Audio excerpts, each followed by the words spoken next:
ভালো সাউন্ড কোয়ালিটির জন্য দরকার ভালো মানের একটি মাইক্রোফোন। আর ভালো মানের মাইক্রোফোন কিনতে গেলে ভালো টাকাও গুনতে হয়। মোটামুটি সবাই জানি বাজেটে বেস্ট হলো বয়া বাই M1।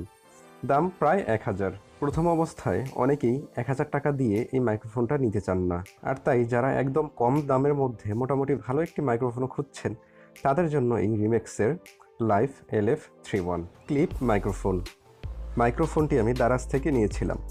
হাতে পাওয়ার পর ভাবলাম আপনাদের মাঝে ছোট্ট একটি রিভিউ শেয়ার করি। মাইক্রোফোনটির প্যাকেট দেখতে পাচ্ছেন। এর ফ্রন্ট ও ব্যাক সাইডে যাবতীয় কিছু ইনফরমেশন লেখা আছে। এবার বক্সটি খুলে দেখি ভিতরে কি কি আছে। বক্স খুলে মাইক্রোফোনটি দেখতে পাচ্ছি যা একটি পলিপ্যাকে দেয়া হয়েছে। এবার দেখি বক্সের ভিতরে আরও কিছু আছে কিনা। বক্সের ভিতরে আর তেমন কিছু নেই। এবার পলিপ্যাক থেকে মাইক্রোফোনটিকে বের করি।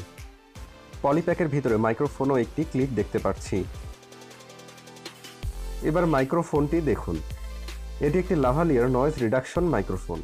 মূলত ছোট মাইক্রোফোনগুলোকে লাভালিয়ার মাইক্রোফোন বলা হয়, যা সহজে হাতের মাধ্যমে অপারেট করা যায়।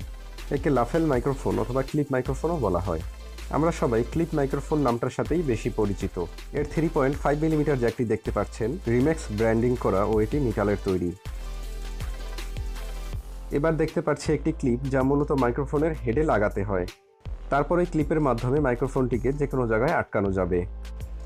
এটি সম্পূর্ণ মেটালের তৈরি ও মোটামুটি অনেক টাইট।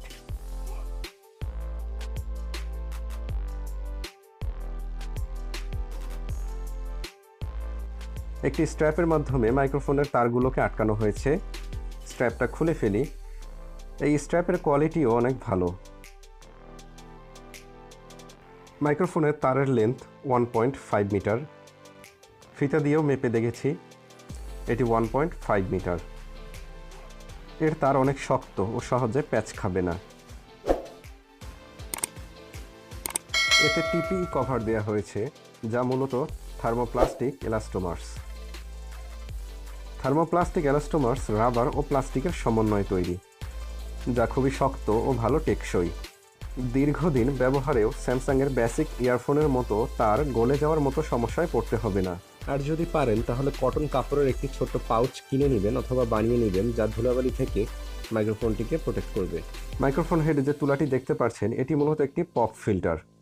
এটা এক ধরনের ওয়াইন্ডশিল্ড হিসেবে কাজ করে। এর জন্য মাইক্রোফোনের ভিতরে বাতাস ঢুকবে না অথবা অনেক কম ঢুকবে।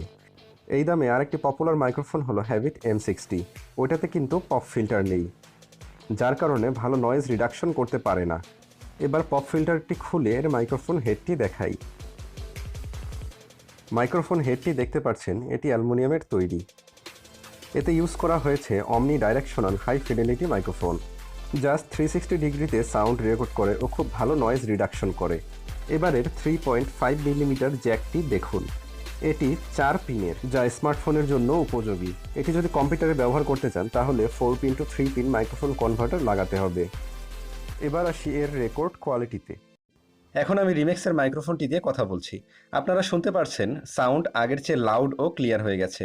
কোনো প্রকার এডিট ছাড়া সরাসরি র ফাইলের সাউন্ড শুনছেন আপনারা। এর নয়েজ রিডাকশনও ভালো কাজ করে, ফ্যান ছাড়া থাকলেও ফ্যানের শব্দ শোনা যায় না। এই বাজেটে আরেকটি পপুলার মাইক্রোফোন হলো হ্যাবিট M60।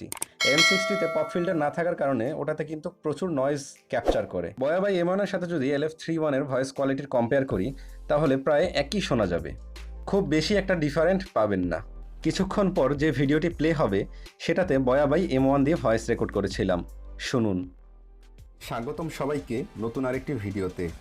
আজ আপনাদের মাঝে নিয়ে এসেছি ভিজিটেক ব্র্যান্ডের কিছু গ্যাং সুইচ ও সকেটের রিভিউ। শুনলেন প্রায় একই রকম শোনায়। তাহলে কথা হচ্ছে আমরা বয়া বাই M1 এর জন্য এত বেশি টাকা দিচ্ছি কেন? আসলে বয়া বাই M1 এর ভয়েস রেকর্ড কোয়ালিটি ডিফল্টভাবে অনেক লাউড ও ক্লিয়ার।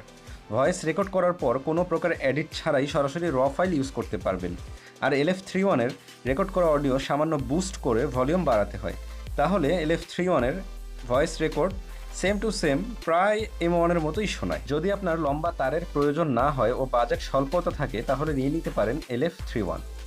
বাজারে এর অনেক কপি পাওয়া যায়, তাই ভালো পপুলার সব থেকে নেওয়ার চেষ্টা করবেন। আর আপনি যদি অডিও ফাইলকে এডিট করতে পারেন তাহলে LF31 এর র ফাইল থেকে যে অডিও আউটপুট পাবেন তার চেয়ে অনেক বেটার করা সম্ভব এডিটের মাধ্যমে।